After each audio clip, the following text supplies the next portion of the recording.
Shubham recording studio Mirganj.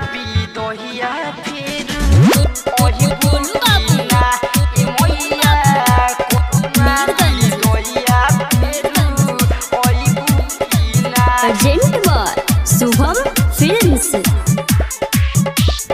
हंस के हंसा के ये मैया तू रो वही बूतना। हंस के हंसा के ये मैया तू रो वही बूतना। ए मैया करना बिदहिया फेरू अहिबू कीना।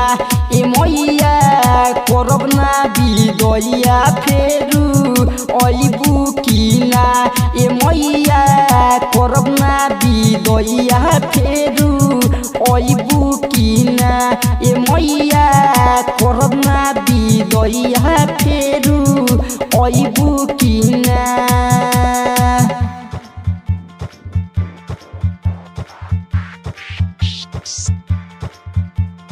गोलू बाबू मीरगंज। गोलू बाबू मीरगंज। गोलू बाबू मीरगंज।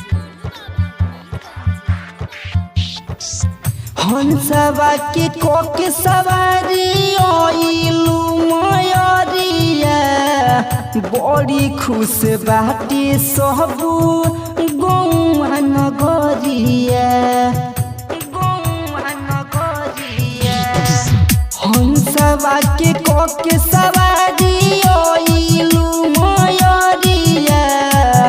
बड़ी खुश बाटे सबू गौआ नगरिया।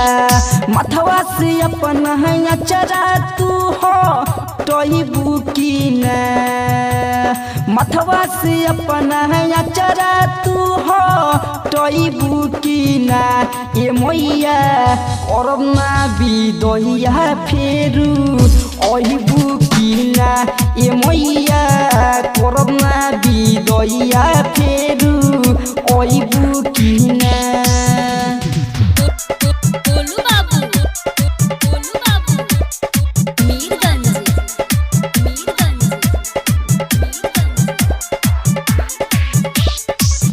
मैया हमारे गौआ में आके बिराजी।